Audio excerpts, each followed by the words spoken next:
Okay, so just a little bit about me and what qualifies me to talk about building your personal brand and your bottom line. I have been a co-founder in business for 17 years. In October, it'll be 17 years. Along with my husband, we started Pepper Shock Media.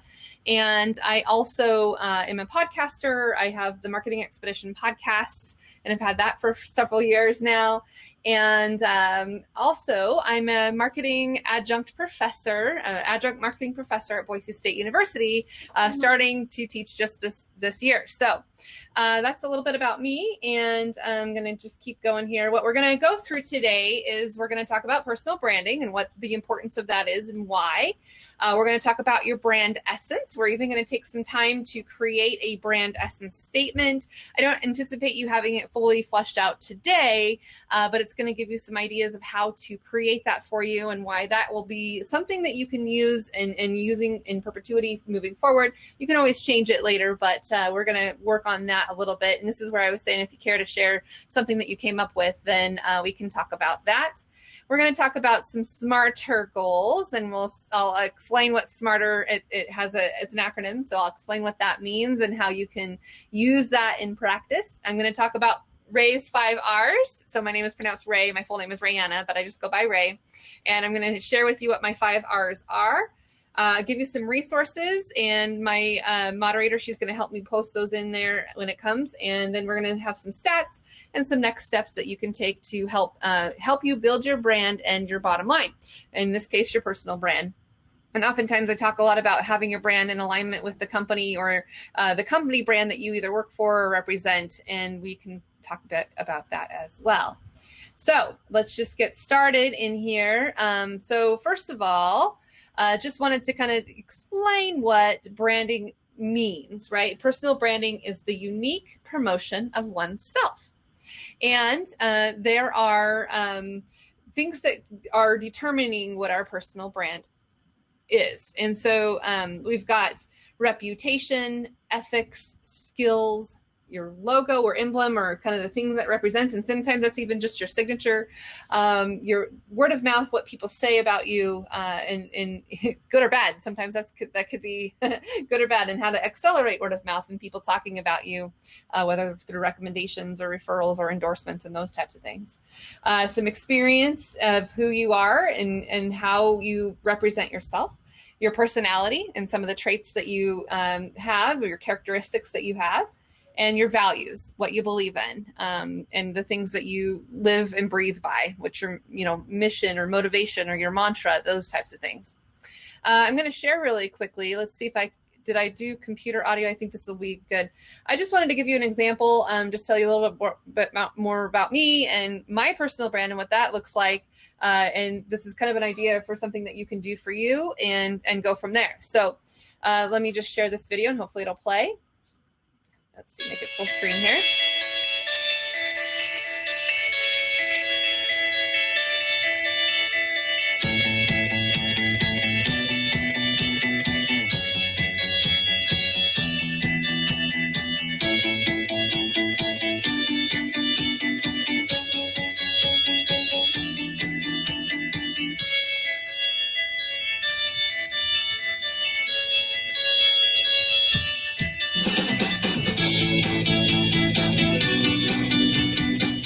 Make branding a voluntary buy-in process.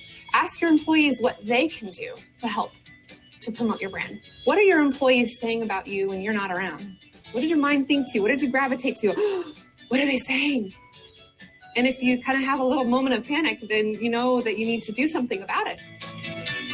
You can filter out different types of messages to different groups of people. And if you can kind of personalize the message to that group of people, it's going to be more effective, because then now suddenly they think, oh, you're taking interest in me and what's important to me, and not just kind of mass emailing people.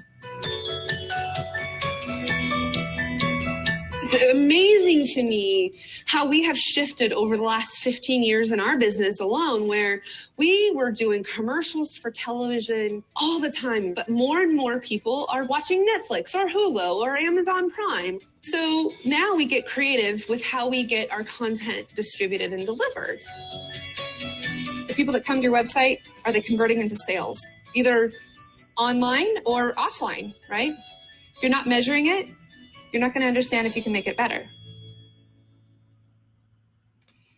So I just wanted to share a little bit more about what I've done and some of the things that can help you in when you're thinking about building your brand, and ways to share what it is that you do or how you do it. Let's see if I can get past this slide here. There we go.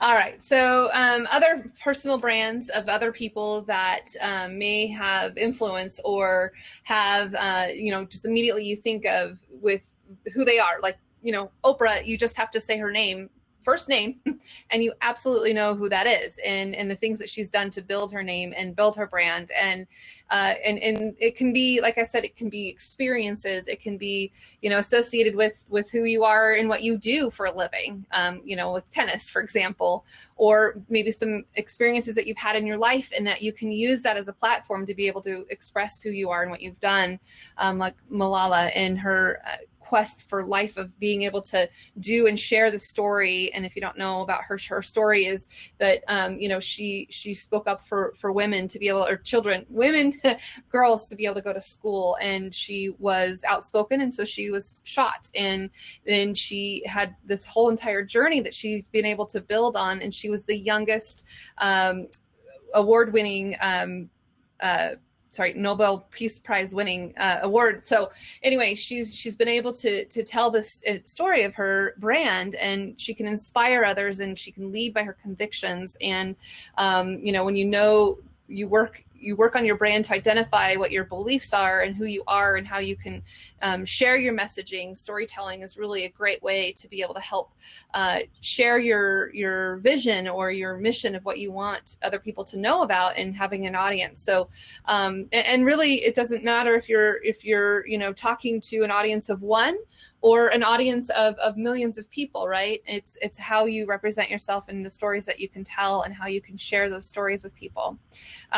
Personal branding can be about consistency and focus, and what that image represents, right? The image you want your fans or your people to know about you, and what kind of things that you build your brand on.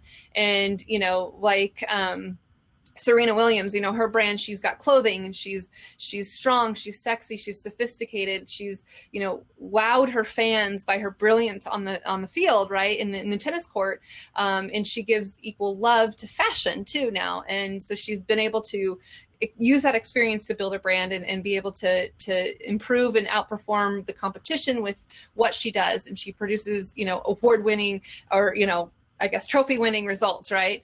And she's got clarity for what she stands for, and you immediately, oh, that's what she, what she represents and symbolizes. So, just thinking about other people that come to mind right away in the chat field, I'd love for you to think about people that are the branding part of it. And by the way, I was just going to address too, in the program there was they did the same description twice, and it was supposed to be that this is supposed to be about building your personal brand and bottom line. I can't address some social media because that is about what you will be utilizing social media. So we will talk about social media too, and trends and wins. So, so Tiffany says, I love Ruth. And yes, that is definitely somebody you immediately think of, in her brand and what she's built and who she represents. Right. So yeah, anyway, so hopefully I got some more of these questions in here. So let's see. Just wanted to make sure. Yeah, this session was twice on the list, but this was intended to always be the building your personal brand and bottom line. But we will cover some social media trends and wins as well. Okay, so yeah, thank you for sharing. If there's any other kind of brands that come to mind, people with their personal brand that is, that you respect or want to emulate, or just think of right away that is like, they have the best personal brand that I can, think of, or, maybe you have a mentor or somebody that, it doesn't have to be somebody famous, but somebody that you think of that's like, yes, I love that. Oh, Michelle Obama. Yeah, of course. J-Lo. Yeah. Everyone's got, different uniqueness to them and what they represent. Right. So thinking through that.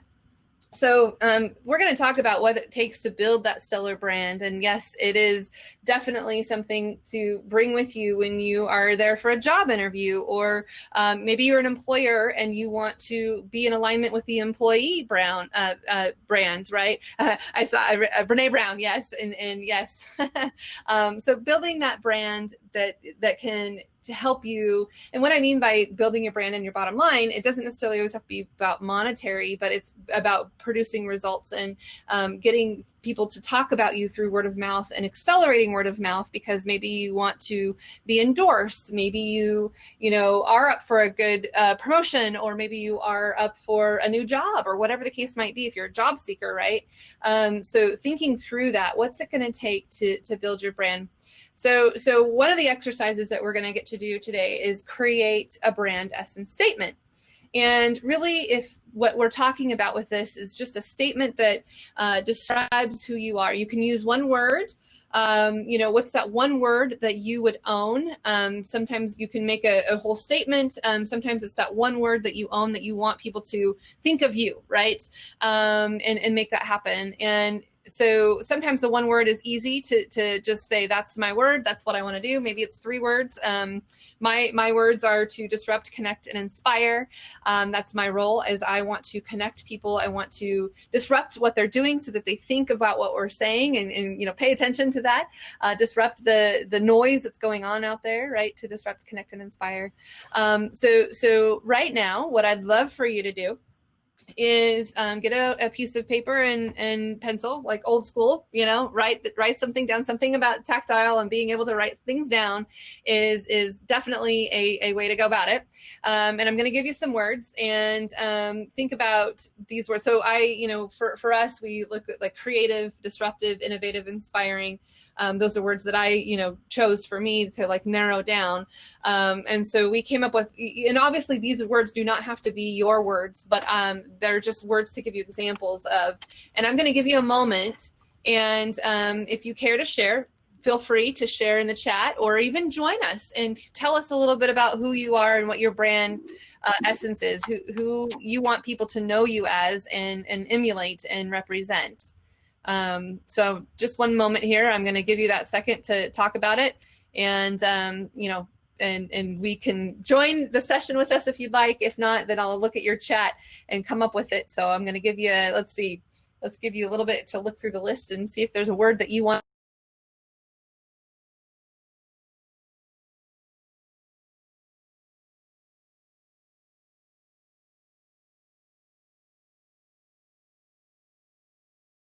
This is where we need some music or something to play.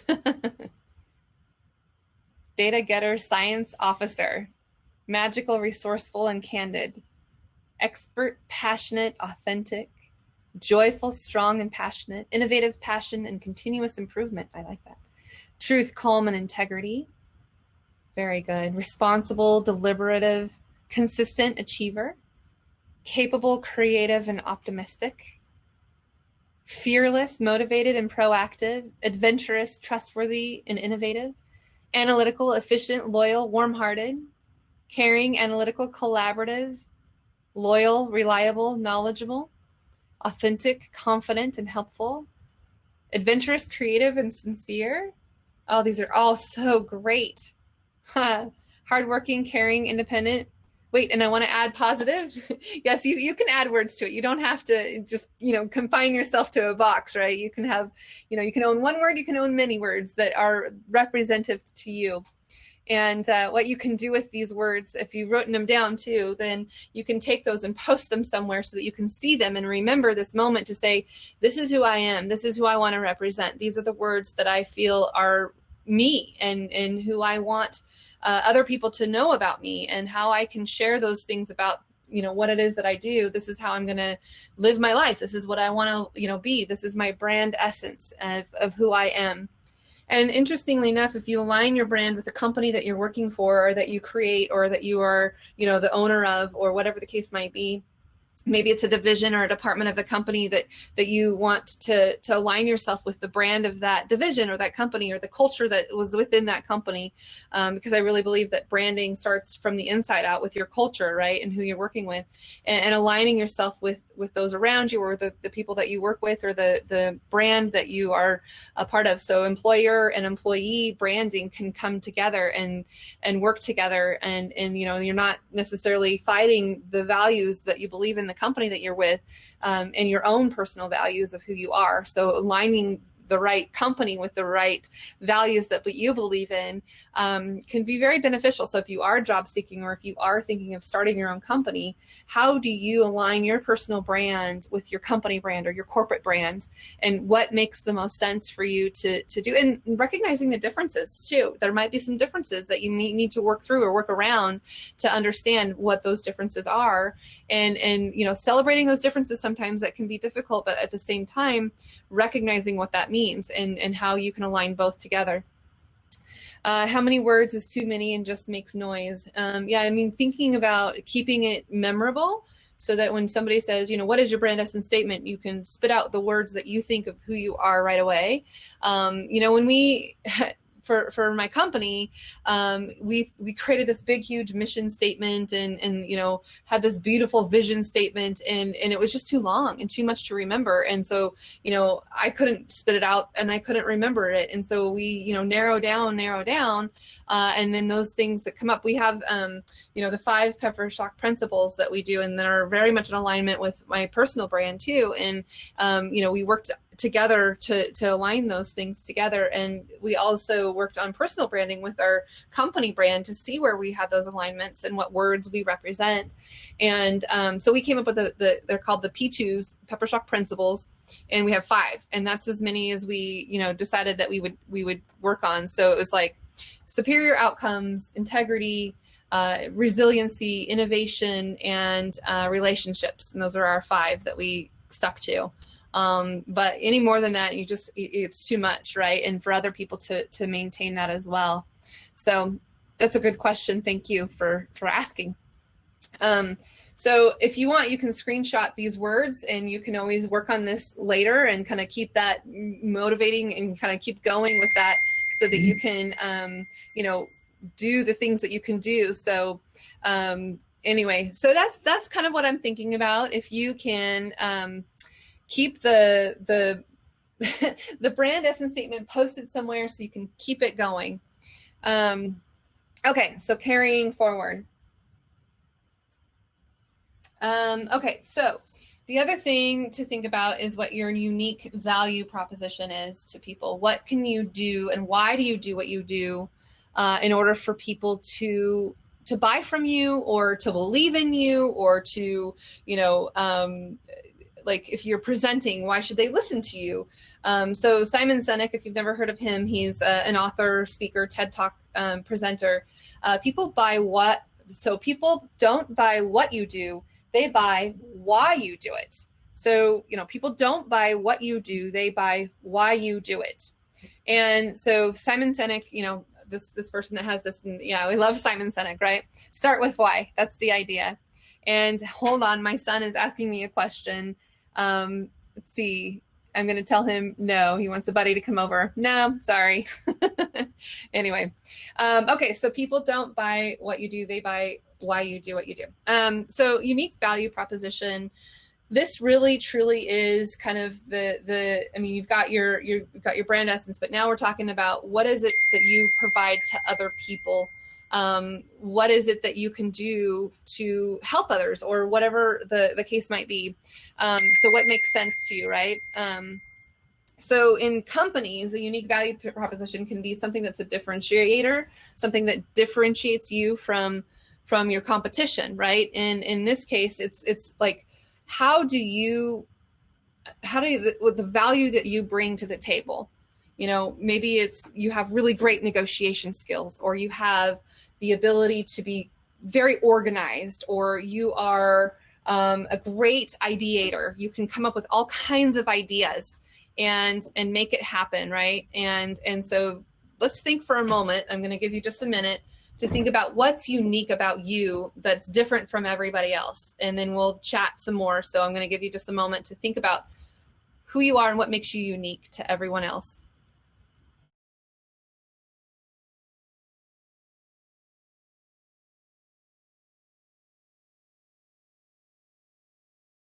Okay. So thank you for sharing. So I'm open to ideas, even if it's not my idea. Good.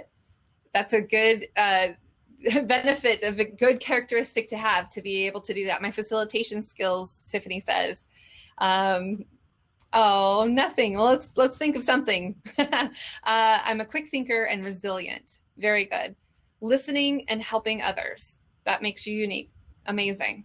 These are all characteristics that you want to live by and you want others to know about you, right? Listening and prompt to help others. I'm outspoken and never blindly follow the status quo. Good. I can talk to and with anyone. That is definitely a good characteristic to have. Not everyone has that. And so that can be a differentiator for you. Personality and open-minded. I'm very analytical. Good. We need those people in the world. Connecting ideas. That's awesome, because those are qualities and characteristics that make you unique to you. I'm a customer obsessed, creative, and innovative problem solver who is driven to exceed expectations and goals. Thank you for sharing, Kathleen. That's great. I have quick wit and great sense of humor. Excellent. I think well under pressure and chaos. Boy, we need people like you for sure, Summer. Vision, Alana says, vision. Strategic and tactical, great facilitator. And that's awesome that you can be both, because sometimes people are very, very strategic, but not as tactical, or vice versa. Try my best to learn individual qualities of staff, friends, others, align specific goals with opportunities as they arise. Thank you for sharing, Colleen. That's great. Short, spunky, self-assured. I like it, Wanda. Thank you for sharing. So all of these things that you can think of that make your unique value proposition of what you have to offer other people, these are the things that you can use in the ways that you communicate with other people. Oftentimes, I've seen this happen. Women don't always speak up about how they are qualified, more than qualified, to do something. And use their skill set and use their services and use their capabilities. And so if you know what your unique value proposition is, and you know what your, the words that you own of who you are, sometimes it's easier to be able to speak up when it's time to speak up, to say, you know what, I can do this. I know how to do this. This is my skill set. This is my capabilities. I am proven to be unique with this skill that I have for you.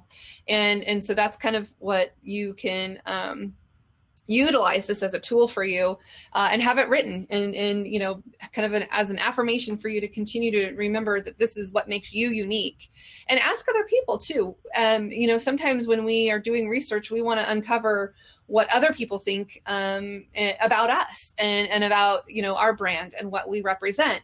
And so you can run this by other people and think and see if they have similar, stories about you and what you do for them and how you are unique to them. And you'd be surprised, sometimes asking questions of others to say, what do you think about this? Is this what makes me unique? Is this a differentiator for me? Tell me what you think. And they might elaborate even more and give you more ideas and things that you never even thought of that make you unique to who you are and the value that you bring and the things that you do. It can be very humbling. It can be very enlightening to you to ask other people about what your unique value proposition is to them. And so I love these responses to problem solving, compassionate, and I have a great sense of humor. I love that I can live I love that I can live in a happy meal box and can supersize my thinking and skills to help someone out and at a drop of a dime. I love that. People don't buy what you do, they buy why you do it. Excellent. I'm not afraid to speak up when there's something wrong, even if wrong is what is unpopular. I love that too. Fearless, will take on any challenge. And this is great. These are all great responses. So keep this in mind when you go on your quest to uncover what makes you unique and why you represent who you are and what you do in your brand. And then when you carry these messages forward to your social media, to all the different platforms out there, these are the things that you can continue to emulate and represent and use in your bio or your description or your, if somebody's going to introduce you on a stage, what do you want people to know about you? So I love people proudly declaring their strengths. All of you are different makers. Your strengths and are making the world a better place every single day. Got it. Okay. So thinking about blueprints in a building and your personal brand, how is this connected? So when you begin a construction project, the first thing you do is you get the help of an architect, or you research what you're going to discover and uncover what you like and what you don't like. And this architect, if you will, or somebody that's going to help you, will put together the blueprints of your brand, if you will. And every brand begins with kind of this foundation of what it is that we want to create, who we want to emulate, and who we want to become in our careers, in our jobs, whatever it is that we're doing. So if you can think about your personal brand as your blueprint, as your foundation, you're going to build the pillars of what you believe in, and those will be, the base of your building that you're building, or your personal brand that you're building, right? To the things that you're going to believe in, the things that, and I'm not necessarily talking about religious, although that is a part of what some, people believe in, but what are your beliefs in, who you represent, and what are the things that you think of that are a part of you, right? So thinking about, okay, what are the pillars of strength? What are we, is it integrity? Is it, innovation? Is it, resiliency? What are those things that we want to stand on? So that way, when we have our building, we have the ability to stand on our foundation of our blueprint of how we want to design our lives and who we are and what we want other people to emulate or understand that we are. So thinking of that and what we want to accomplish there. So we've got our brand essence of who we are. We've got our brand values, and we've got our brand voice. So the essence is really the heart and soul of who we are. It's our fundamental nature and our quality. And it's, that's what we talked about, the 2 to 3 words of our essence. And then once we create that, then we're going to have our voice. What is our personality? What's the personality of our writing, the tonality, our mood, our attitude?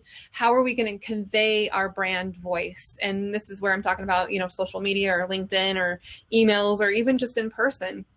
How do we want our tonality and our voice to stay who we truly are with our values, right? Yeah, core values or pillars or, lots of different ways and versions of being able to say that. But so brand voice. So the tonality or the personality of our voice, how are we using our tonality to, I guess, emulate the personality that we are. Okay. So thinking about brand voice and how we speak to who we are. Okay.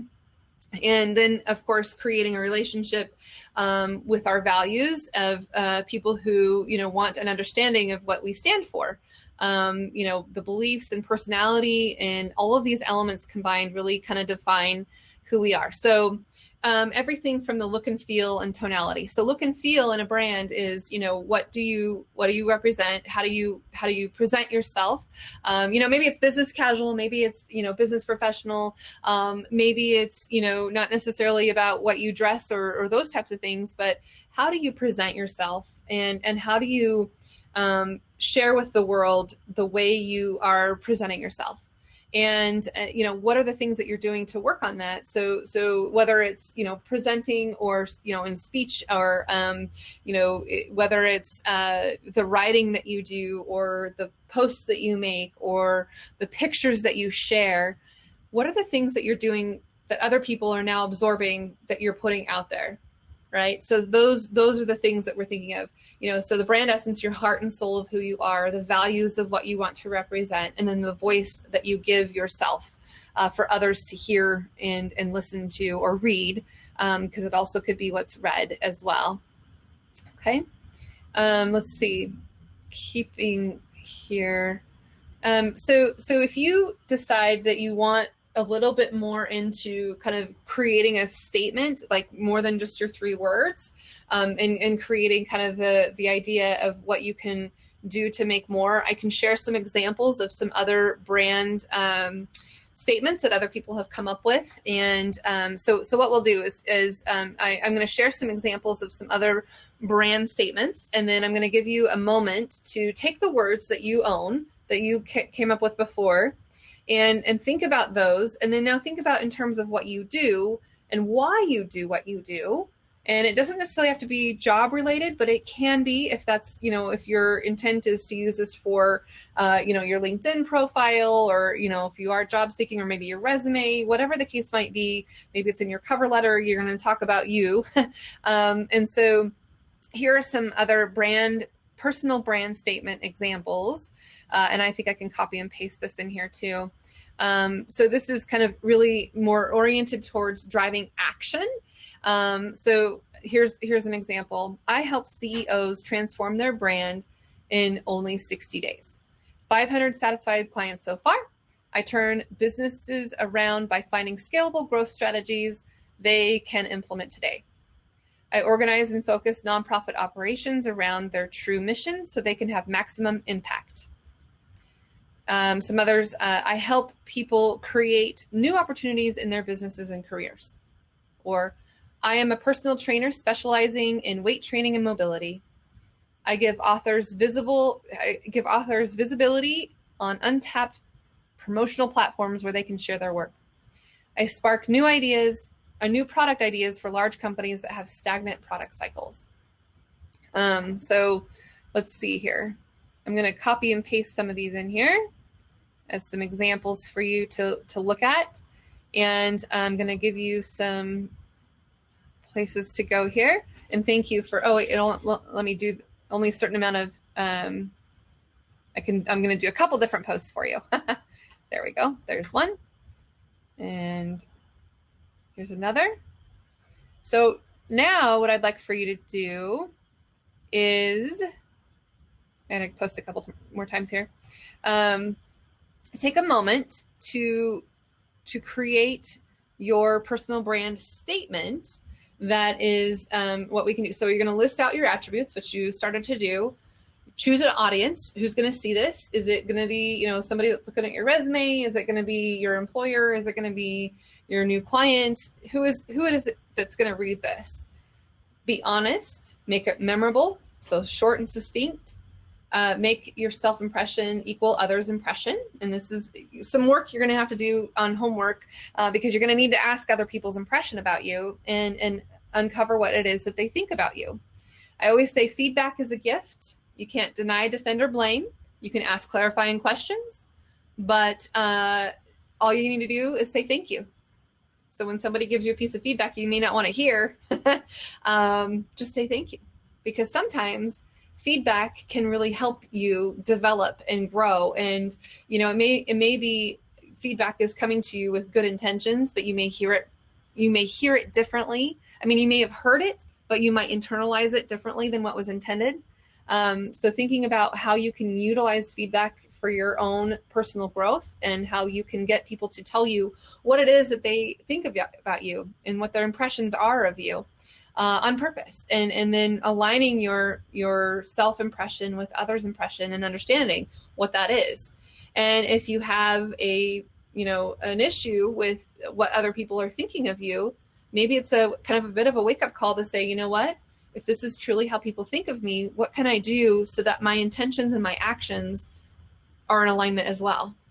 So just thinking about that. And then if you're out to market yourself, if that's who you are, like in creative space, like if you're a designer, if you're a, writer, what can you do to get your personality out there for people to uncover so they hire you, for your services or whatever the case might be. And then, of course, be flexible. Like I said, this can change. It can change over time, what your personal brand statement could be, and who you align yourself with. And if you're aligning with a corporate brand, then sometimes that can change if your job changes too. But your personal brand doesn't always have to be tied to what you are doing for a living, but more about why you're doing what you're doing, like we talked about earlier. So I'm going to turn this off for just a second and see if you guys can work on your personal brand statement for a moment. And only if you care to share, you're welcome to share with us and do that. So I'm going to just give you a moment to do that.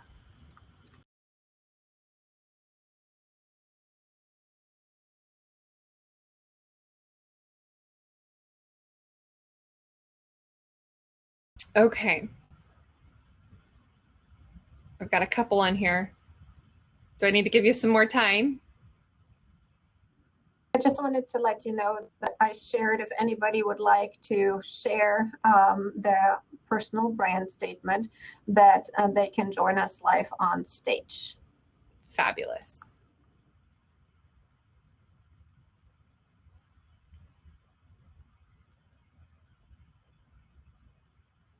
And I see you also shared some links for different personality tests and types, just to uncover if you've never taken a personality test of any sort. They're kind of fun to do, but also insightful for your own health and well-being to understand, what makes you tick. How are you as a person, in your personality traits? Are you, introvert, extroverted? Those are Myers-Briggs, tests that you can uncover. Are you outgoing and personal with everybody, or are you, more, wanting to stay recluse and not necessarily talk to people and those types of things, and just understanding who you are. No, there's never a good, and never a wrong answer. It's just kind of tapping into your strengths and who you are. So my top 5 strengths, if you take the test, it does cost, but my top 5 strengths after you uncover them is command. I would say command, not demand. And then I've got ideation and woo, and then includer and communication. So those are my top 5, and you can pay more to unlock all 30 of them, or however many there are. But of course, the lower they get to the bottom, the less the strengths are. But the ones toward the top makes you stronger. So of what you can do. And there's different personality tests and just different ways, and some of them are free to find out what kinds of personality you are. Rhea, we have some feedback from the client, from the participants about their personal brand. If you would like me to read those to you, or sure, go ahead. Yeah, go right ahead. So let's say Angela writes, the audience employee, I provide stellar customer service and solution to my customer base within my accounts, because if we aren't taking care of the customer, the competition will. Oh, yeah. Good. And then Sandy writes, strategic partner who is passionate about helping others to be successful and look good. I don't love look good, so I'm open to suggestion. I'm behind the scenes admin and making sure my executive looks good to others is very important to me. Kelsey writes, I listen and collaborate with clients to find innovative web tech solutions that address real needs. Excellent. Yeah, short, succinct, and helpful. And one of the questions too, you're open to looking, aside from look good. One thing I was going to say though, if look good comes to mind, and it's easy to remember, then sometimes that's okay if that's what you want it to be. But you can work with that and see if there's something else that comes to mind. But if that's truly what you feel that your role and what makes you feel good is by making others look good, then I think that is important, and not necessarily to be dismissed. So I think it looks good. Very good. These are all great, by the way. These are good personal brand statements that you can use to do that.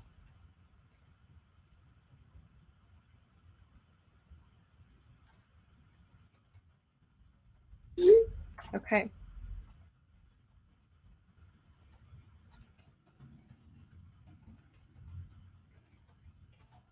Any others? Okay. Just hit print. I love that. I deliver value-based outcomes through the power of print. I love it. And she must work for HP, I'm guessing. I can learn any task and teach it to others in a short period of time. I'm a great coordinator and have the ability to bring people together. Fantastic.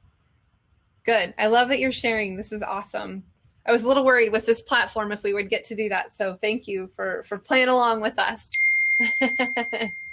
Okay, so let's just keep rolling here. So the next step is, now that you've got your kind of the words that you own, who you are, what makes you unique in your brand essence statement, now let's make some goals. So goal making is definitely a part of being able to, go through this development process, if you will, of what you want to accomplish and what you want to become, and, living the best life or being your best self. And so what are some goals that we can set? So specific, measurable, achievable, relevant, timed, ethical, and recorded. So recorded is where you're going to see it. You're going to write it down, or you're going to put it somewhere that people can see what it is, right? So the idea here is that when we make a goal, and oftentimes what I do is we have index cards. And at my office, I make people, not make them, we work together at this. We have our Pepper Shock powwow every year, and we have some corporate goals or, company goals, but then also individual goals.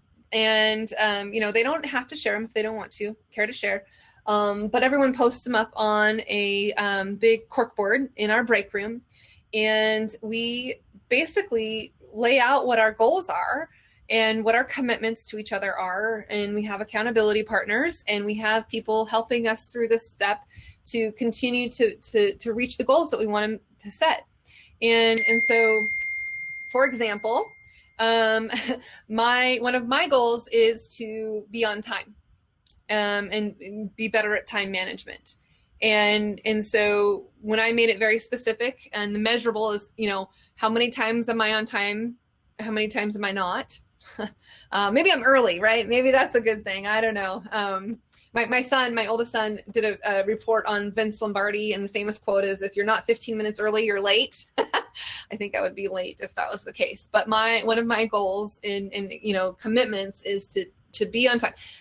Prompt is my new, that's kind of my new thing. Like, I need to be prompt. I don't have to be early. I don't have to be late, but I want to be prompt. And so I have been working on that. Sometimes if you're creative, you get in the middle of something and you're just, diving in, and you lose track of time.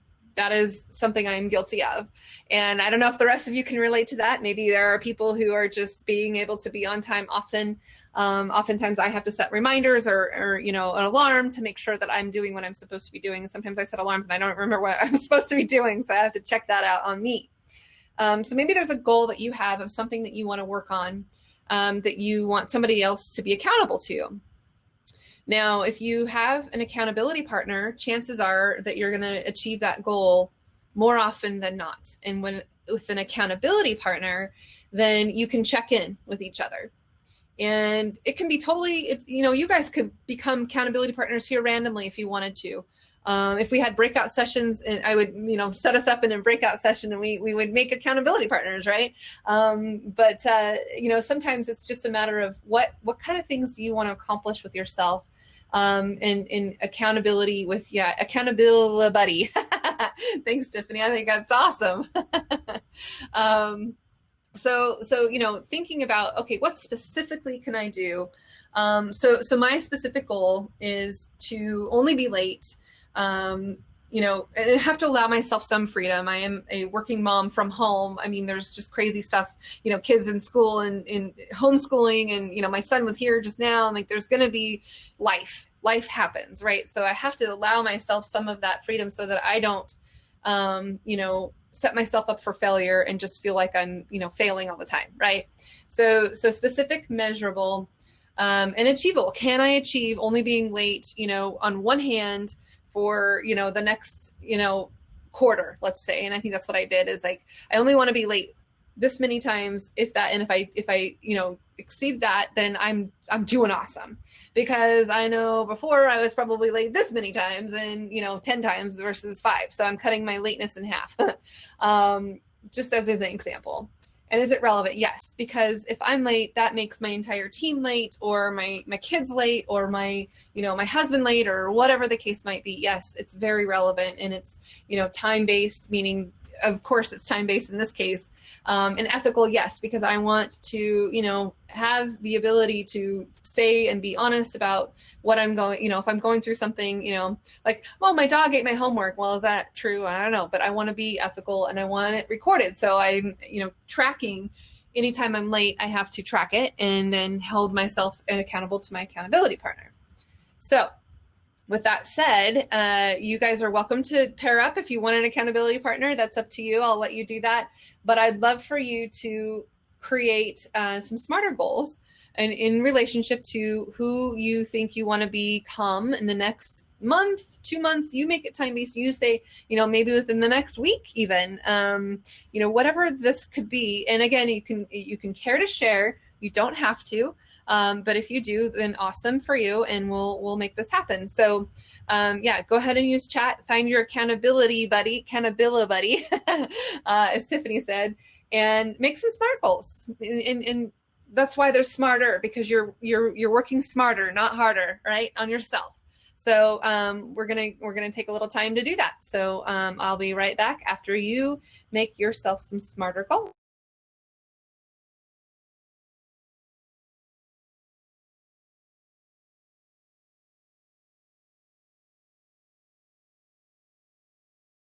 Okay, how we doing? Just a heads up, it's about 2:50 right now. Okay, and we go till 3:30, right? Yes. Yes. Okay. Thank you. Okay, so it looks like we've got some people pairing up. That's awesome. I love that. And so if we've got some SMART goals, if anyone cares to share, you're welcome to do that. And if not, that's okay too, because sometimes these can get personal, right? And that's okay. But the idea with the accountability partner, you want to check in, exchange numbers. Maybe it's just a quick text to say, hey, how you doing on your goal? What's happening? Are you on track or are you off track? And then you can respond with on track or off track, but I'm working on it, or whatever the case might be there. So Kelsey said, this is a lot more challenging than I expected. Good homework to take away from this session. Excellent. Yes. And I know we don't always have a lot of time to do the deep dive of what we could do, but, with my staff, what we do is, like I said, we do our corporate kind of company goals and then individual goals, and other people, come up with theirs. And we also sometimes do a health goal too. As we know, exercise is a good part of representing who you are and what you want to do for your own health and mental well-being, right? And so, we also have health goals. And in our case, I incentivize for those who reach their health goal, then I give them Black Friday off, or the day after Thanksgiving off. I don't even know if Black Friday is going to happen anymore this year, but the day after Thanksgiving is a paid holiday if they reach their health goal. And so some sort of incentive to get you motivated to want to be a part of this. And there's all kinds of apps out there for health stuff. There's a thing like that, that you can do, maybe research a little bit about what kinds of ways are going to motivate you. And everybody has different motivators. Is it money? Is it because you have an accountability partner and you don't want to disappoint them? Or is it, whatever it is, it's going to motivate you. And there's also some of those personality tests that tell you what kind of motivation you are, what kind of things motivate you for different reasons. Because in our creative space, money is not a big motivator for the people who work with us, and their motivation is more about being able to design something amazing that people like. And so their motivation is receiving praise or recognition, or having something that they've done that's highly effective, that works well, right? So different kinds of motivators, non-monetary motivators too, to learn about and uncover about what makes you happen to do what you wanted to get done, right? Because we all have this voice in our head, and sometimes that's a demotivator in our head telling us these things that may or may not necessarily be a reality to what other people think, right? And so utilizing the tools that you have around you to help you be motivated to accomplish your smarter goals can help you with those things, and thinking about the different strategies that you can use to help you in the tactics that you can take. Because we know that in our branding, can you please repeat what you said about uniqueness? You said it is what you want to live by, and what others, did you say others to think about you? I think I said something about representing, or let's see, I think I said differentiates you, maybe. What others, to make you different, what makes you different than other people? What makes you stand out? What makes you a differentiator? Hopefully that helps you, Claire. Okay, so the tactics and the strategies that you want to use to help you reach your goals.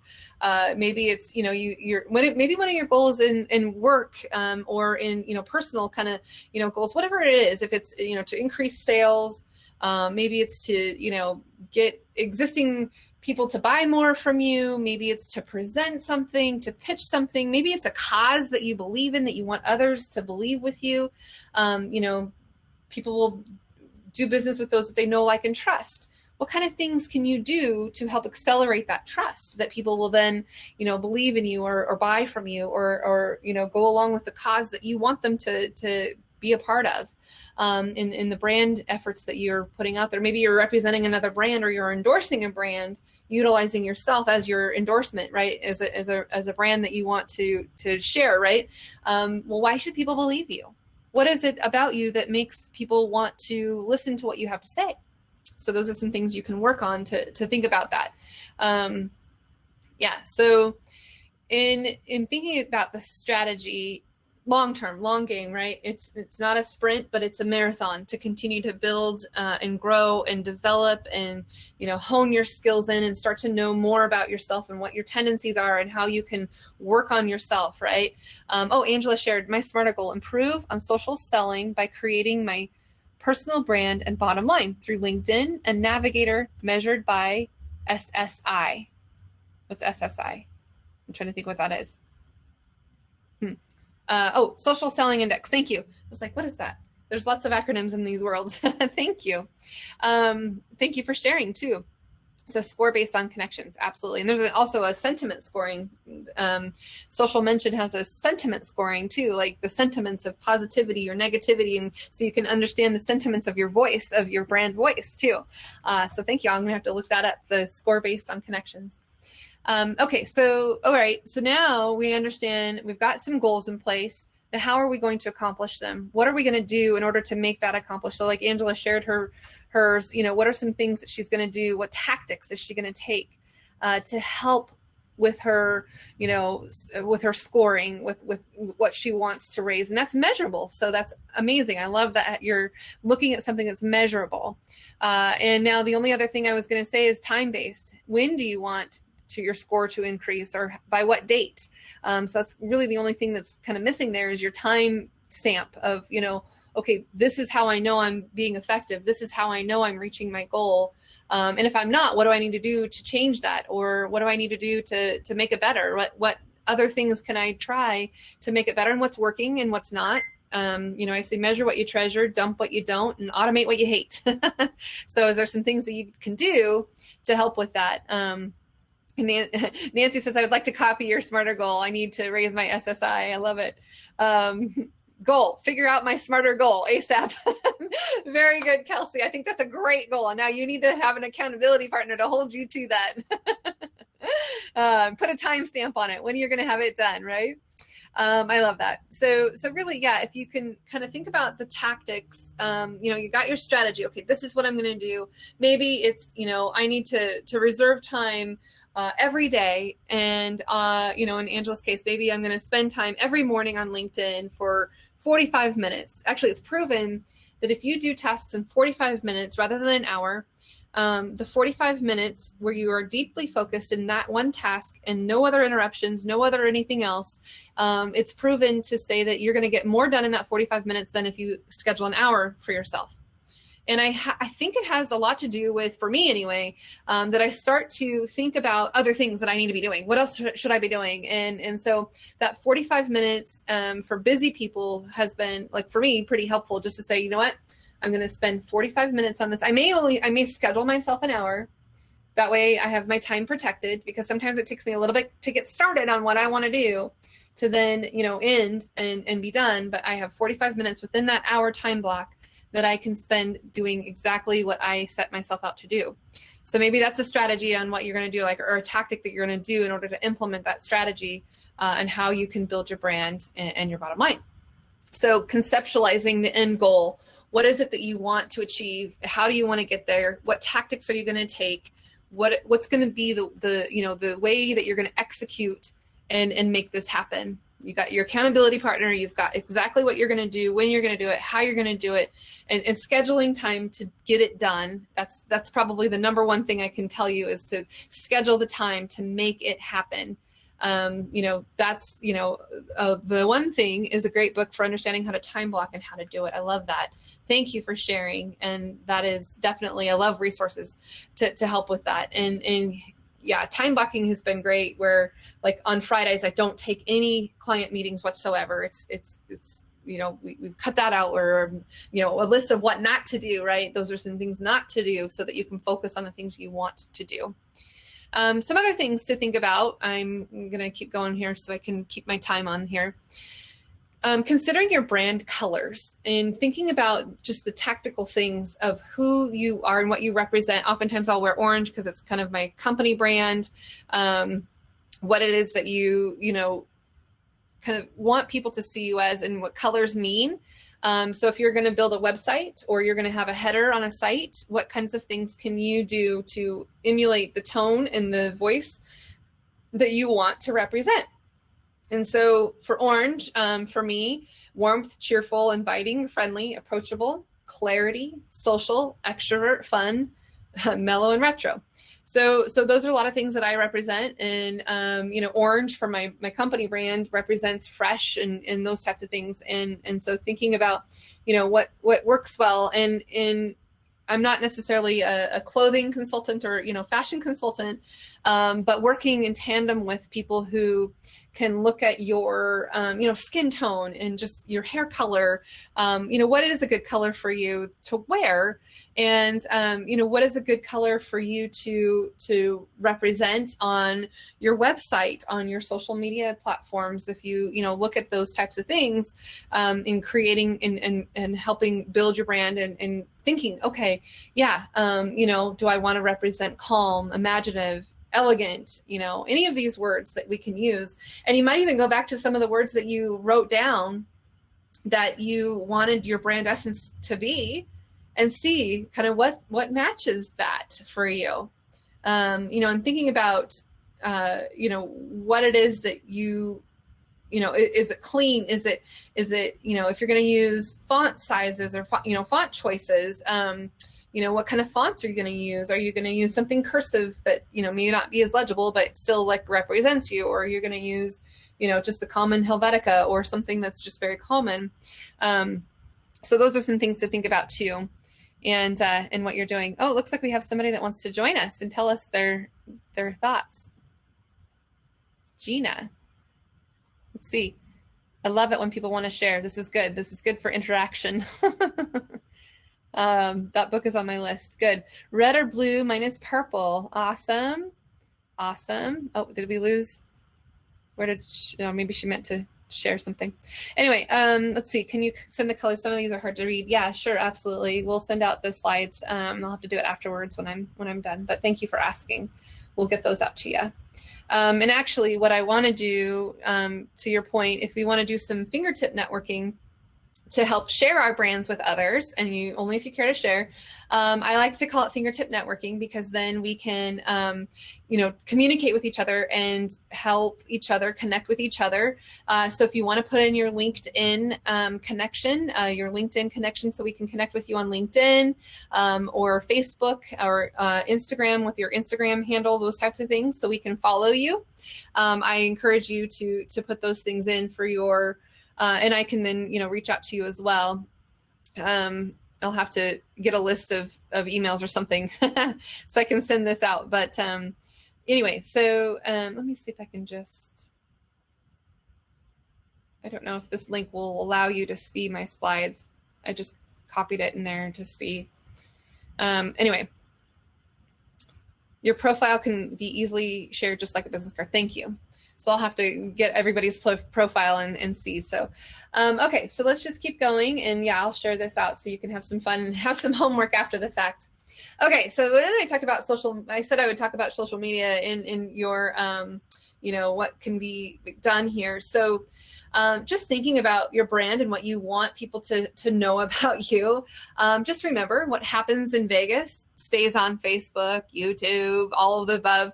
Now, maybe what's happening in Vegas now, not so much, because we're all kind of quarantined, but or grounded. I said we're all adults that are grounded. We've been grounded. We can't fly. We can't go. We can't do. So anyway. All right, my kids had fun with that all of us have been grounded. But what happens on social media, right? If you're an employee, or if you're a job seeker and your employer goes and looks out your social media, what are they going to find? What are they going to see? Is it something that you're proud of? Is it something that you want your grandma to see? Is it something that, maybe it is good? Maybe it is all wonderful. Just thinking about, the social spaces and what's out there. Have you ever Googled yourself and your name? What comes up? What's all about you? And what are people going to see about you? And my name is pretty uncommon, but there's one other person who has the same name as I do, and she's only 1 year off from me, and she's been arrested multiple times. She lives in, Florida or something, I don't know. But when I Google my name, and I actually have a Google alert whenever my name gets mentioned in any social spaces or online, it sends me an alert. And sometimes that alert is not necessarily directed towards me, but somebody else that is not, maybe let's say that she needs to work on her personal brand. Anyway, yeah, so I guess, looking at yourself and what other people see of you, searching yourself on social media. What kind of things come up? From an employer perspective, is your employee brand, something that's employable that they want to look at, right? So continue to think about what that looks like for you and how that is going to happen. So yeah, again, you can do your fingertip networking and put your LinkedIn connections, and I'll go back and connect with you, and you guys can connect with me. And I think, there's some links that we'll share too for mine. Okay, so the 5 R's. This is important because for your personal brand, you want to know what people are saying about you, and you want to encourage others to say things about you. So if you have a page that you can be rating, so ratings or rank, reviews, recommendations, referrals, and then rewards. So thinking about my 5 R's and that you can reciprocate. So let's see. If you are a page on social media, so like I have my, not celebrity page, but just a brand page, if you will. So I have my profile, but then there's also a page that has, about me, that kind of thing. People can, rate you on social media, 5 stars, 4 stars, whatever.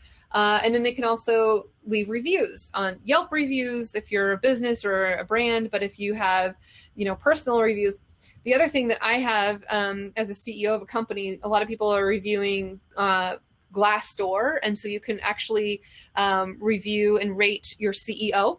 And there's all kinds of questions that come up. So just thinking about how people are going to review and give you recommendations. So on LinkedIn, of course, you can ask people for recommendations. And I try to tell people that, when LinkedIn first started, everyone was so gracious with giving their recommendations. But lately, people give endorsements, but not as many recommendations. But those recommendations are looked at by future employers, by future clients that you could work with, or partners that you could seek out. Or, maybe if you're a new employee at the company, your coworkers are going to seek you out and learn about you. So get people to give you recommendations on LinkedIn that are more current, that are, people that you've worked with, and don't be shy to ask. Oftentimes we are so shy and we don't want to ask for recommendations. But if you can ask people to give you referrals or recommendations, it is going to be tremendously helpful. And it'll also help you uncover things that people think about you, that you may not have otherwise thought that people think of you. And so these recommendations on LinkedIn have been incredibly helpful. When I'm hiring people for Pepper Shock, I look at those too, because I feel like LinkedIn is it's like the business professional platform, whereas Facebook is more like the Jeans Friday, so LinkedIn, you're going to come in on a Monday, you're going to be, in business professional, and that's what you're going to do on LinkedIn. Facebook is a little more casual, right? So you can just wear jeans on Friday, right, at the office, and that's what Facebook is. So thinking about how you can get people to give you recommendations and asking them, who are like the top 5 people that you can think of that could give you a recommendation. Think about it for just a minute. Who are 5 people that you could ask to give you a recommendation? Who would you ask? Yeah. Oh, okay. Love the fingertip network. Thank you. Yes, absolutely. Good. Excellent. Thank you. So who are those people? Now what I want you to do is take just a minute. Sorry, my computer. Take just a minute and type up a message, and you can copy and paste or do whatever. You don't have to necessarily put it in chat, but I want you to type up a message to ask for that referral or ask for that recommendation. Short and sweet. Don't make it too long and too complicated. No one wants to read a big, long, huge paragraph. But I want you to go ahead and open up your email. Don't look at anything else. Don't get sidetracked with anything else. But or maybe your notes or something like that. I don't want to distract you. I don't want to take you away from it. But open up another window and just start the message, because you're going to have to come back to it later to finish it, and figure out who those 5 people that you're going to copy and paste and put that and send that to. Because you're also going to want to give them the link and make it super easy for them to do. Make it super easy for them. Rhea, I just wanted to give you a time. It's about 3:10. Oh, thank you. Okay. Super easy to then just copy paste, but give them the link that they need to link to on your LinkedIn to go give you a recommendation. So that might take you a little bit of time later, but I just want you to start it, because then you're going to get back to it when you have time. Okay. So there's your thing. And Angela says she's going to have direct contacts, colleagues, and manager. Absolutely. And here's a little tip. And, I'm a busy CEO. I have a lot going on. I'm teaching. I'm doing all this. Sometimes if somebody wants me to write them a letter of recommendation, I will have them start the letter for me, write up what they want me to say. I'll review it. I'll put in additions or omissions, and make it my own. But if it's just starting it, right? Just helping get it going, get it started. And that's how I've done it before too. Now I'm not suggesting that you necessarily do that for all the people that you want to give you a recommendation, but just the idea of giving that little bit of a start, you can kind of get them rolling and get the ball going. And it just make it super simple for them to do with the link of where to put that recommendation. Anyways, so testimonials and having other people talk about you and what you do is super, super helpful. And then if they give you referrals, like if they give you a lead to a new job, or they give you, a lead to a new service or something, if it give you a lead to a new yoga instructor that you need, or whatever, maybe a real estate agent, whatever the case might be, reward them, thank them. If nothing else, thank them for the recommendation or the referral. Handwritten thank you notes go really, really far. And so that's something to think about. It's kind of, it's sort of like we've lost the art of doing that. But, I have, thank you notes that I've created and do that. And when somebody gives me a recommendation, I have one sitting here waiting for me to fill out and do. But it goes far, because, in my case, I can put my business card in there. We have stickers, just thanking them, just a simple thank you to say, you know what, thank you for that referral. That was awesome what you did. And Angela helps. Hello, name. We have worked together in the same organization for the last 5 years. Would you be so kind as to write me a letter of recommendation? I'd really appreciate it. And thank you in advance. Fantastic. Now you might want to preface it because they might think you're looking for a job, and you may be, but you just be careful. They don't want you to think that you're, like seeking a job, but maybe that's the case. But hey, you can blame me and say, hey, Ray Allen said that I need to do this. So this is an activity that she recommended that we do. I just don't want you to, got that. Okay. So that's what I do. Then the recommendation states what the individuals really want to me. It's very good. Yeah. Excellent. So those are the 5 R's to think about. Some other tools, and I know that we put some links in there. I had a former supervisor ask me to write them a recommendation. It was super flattering, as I've never had that happen from someone who was my supervisor. Yeah, absolutely. And I think it's a good way, because it'll actually get done that way. You just have to put yourself in a busy supervisor or CEO's shoes. They're, constantly doing a lot of different things. And so if you can make it super simple and easy for them, you're doing good. Okay. So some of the resources that we put in there earlier, just thinking, talking about the strength finders, it's by Clifton. You can uncover, there's a couple books about, the strengths, and then there's strength-based teams. So if you're working with a team, she wanted me to write her a recommendation for a job she was applying for. Oh, there you go. Okay. See, it works. It's kind of reciprocal. It can go both ways, right? And there's a couple of free tests that you can take that kind of tells you what your tendencies are. There's a new one that Adobe just put out about what kind of creative what kind of creativity type you are. Say that 10 times fast, but it tells you if you're, a dreamer, or if you're a planner, or, those different things. It's kind of fun. I'll have to find that too, but some other resources, other ways to think about it. Where on the spectrum do you land in the DISC profile, or, the Enneagrams that are there? Are you a helper, achiever? Are you an individualist, investigator, enthusiast, a challenger? I'm a challenger, and I think it gives you your number one, and then your second one. And anyway, those are some fun things. And then for the DISC assessment, the DISC assessment is, D for dominant, outspoken, I is for influential, S is for supportive, C is for compliant. For me, I'm a high I with D as my next trait, if you will. If you've never done the DISC assessment, there are some free ones. There's, obviously some paid ones too, but there are it's fascinating, because the other thing that you can do is have your spouse or your partner or other people, your coworkers or whoever, take this too. And then you can see where you fall on the circle. And I am a high ID, whereas my husband is an SC. So go figure. We kind of are the yin and yang, which is great. And thank you for the Adobe quiz, Nancy. That's a really fun little thing. It's free.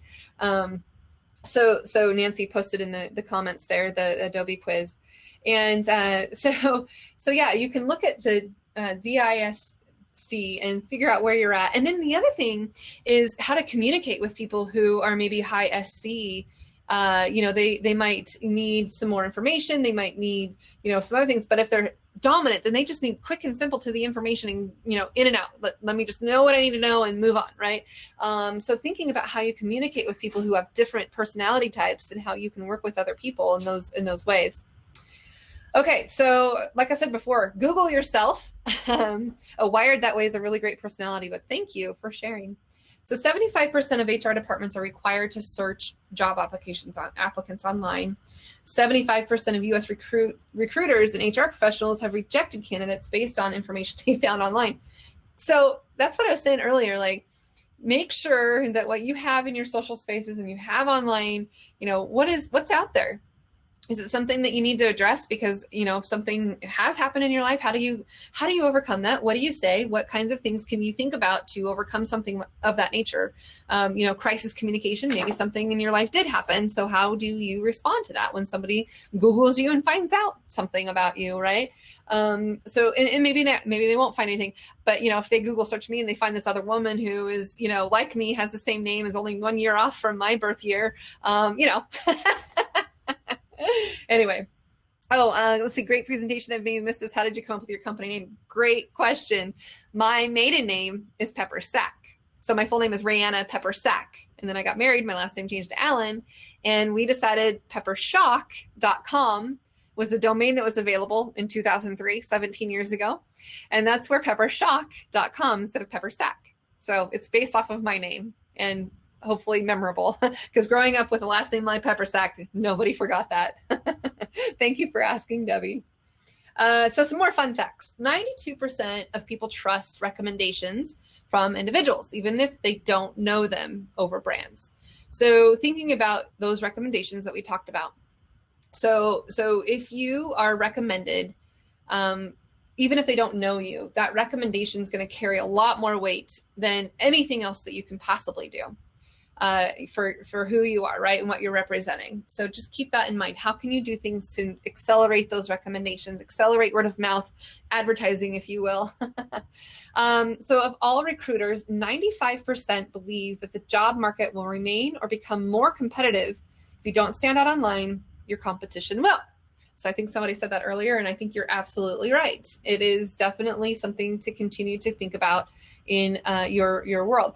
And now, and I hate to say this, but you never know what's going to happen with jobs in this economy, in this world, and what's happening now. I mean, the safe jobs that you thought were the safest, sometimes it's not always the case. So thinking about keeping, these types of things current is good. Consistency is key. It takes 5 to 7 impressions for someone to remember a brand.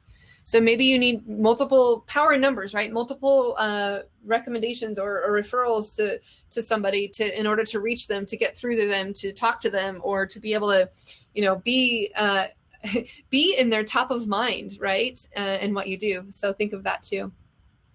Okay, so I got 10 minutes. I'm going to just share with you, and if there's any questions, feel free to post them in there. But a few things coming up that are significant for anybody that is, looking at what's marketing trends for the next year.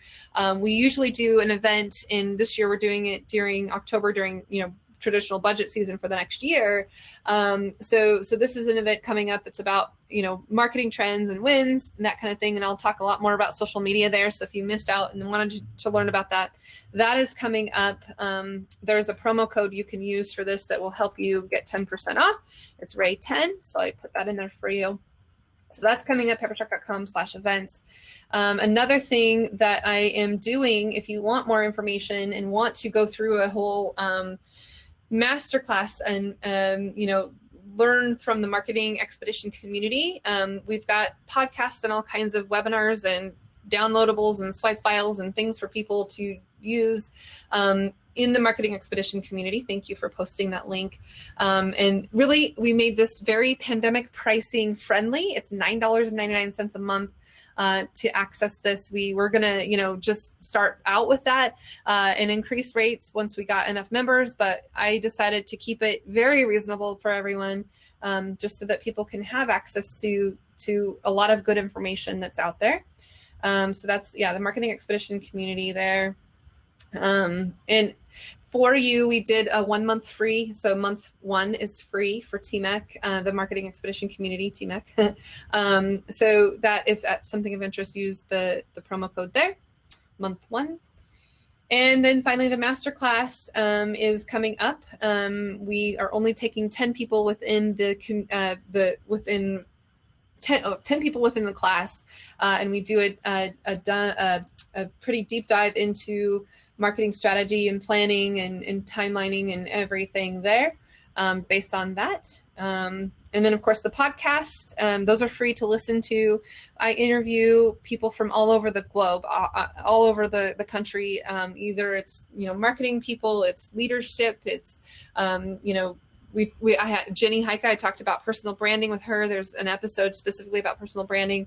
I just recently got to do an interview with best-selling #1 author Eric Qualman, or Equalman, and talking about social media and the digital revolution and the Focus Project. And so that just launched today. So that one's definitely, I'm super proud to get to have interviewed him. He's, a keynote speaker, and just to get him on a stage is like $15,000. And he spent time with me. And not only that, he asked me to be on his podcast too. So I thought that was awesome. Anyway, so podcasts are a great way to get out there. If you're wanting some help, we can help you with a marketing audit. That's that.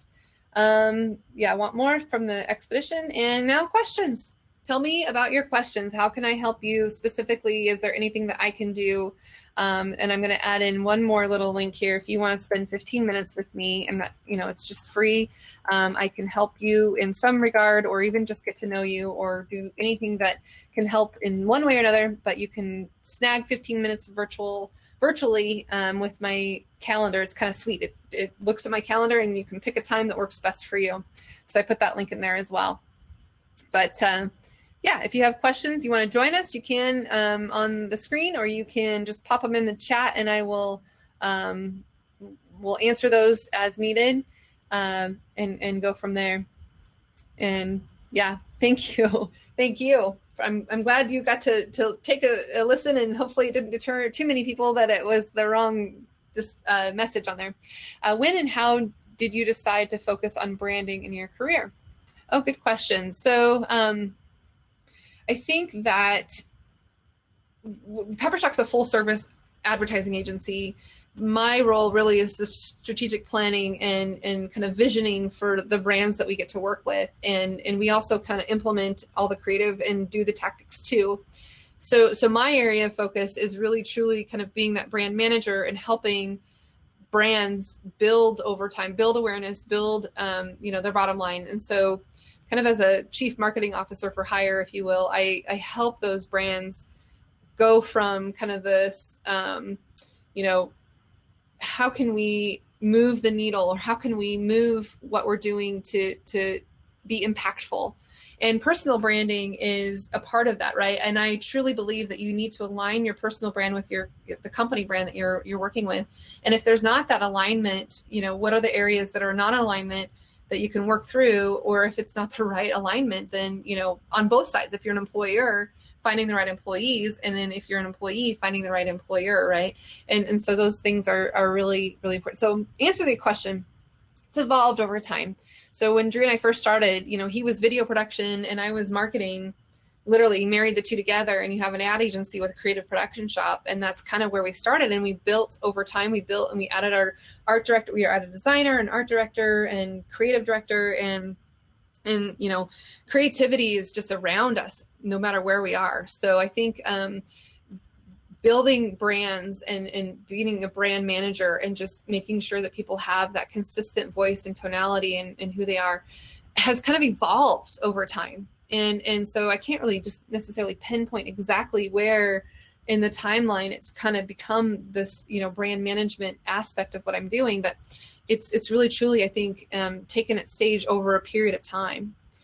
So I can't just say, yeah, it was, in 2010 and, I don't know, but it's just grown over it. How to start putting oneself out there. How do you put something together that you feel good about presenting to the big wide world? And any recommendations to help with speaking, presenting, finding one's voice?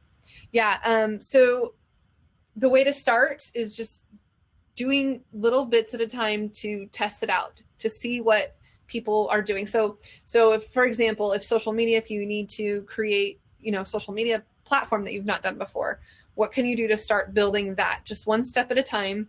But maybe thinking about kind of what strategy, what tools and tactics do you want to put in place, and then utilizing it. And don't overwhelm yourself, because if you get too many, you're not going to be any good at any one thing because you've got so much.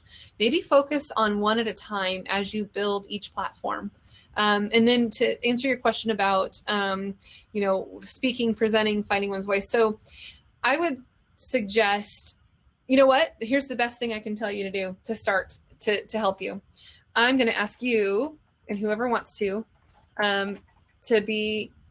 apply to be on our podcast, because then you're going to start speaking and being in front of an audience. And so this is the link, podcasts. Submit to apply to be on the podcast. That would be one step in the right direction to being able to speak and have that and share about you, right? So just, I think, baby steps, but also just putting yourself out there and being able to find yourself opportunities to get in front of an audience, to speak, to present, and to share with others. I think one step at a time. When I first started doing this, I never thought I would be able to be a speaker or a presenter or a keynote address. I mean, I never thought I would do that because I stumble over my words and, I don't know always the right thing to say at the right time. But at some point you just have to get over that fear and just do it. And I still stumble over my words and still don't always know the right thing to say at the right time, but you just get past it because you just get practiced and you do it. And the more you do it, the more you feel comfortable, right? I always say, get comfortable with the uncomfortable. Put yourself in a position that makes you uncomfortable on purpose. And if you can do that and keep doing it, pretty soon it'll become comfortable, and now I miss being on a stage. I miss flying. I'm supposed to fly to New York in October, and now it's all virtual. So I'll be sitting here doing it. And I feel like I am experiencing remorse, or like I'm experiencing like sadness because I don't get to go and be on a stage. I never thought I would ever be in that position. I always was at the beginning of this kind of afraid to talk to anybody, on stage. So anyway, just do it. I think that's what you got to do. You just got to start doing it.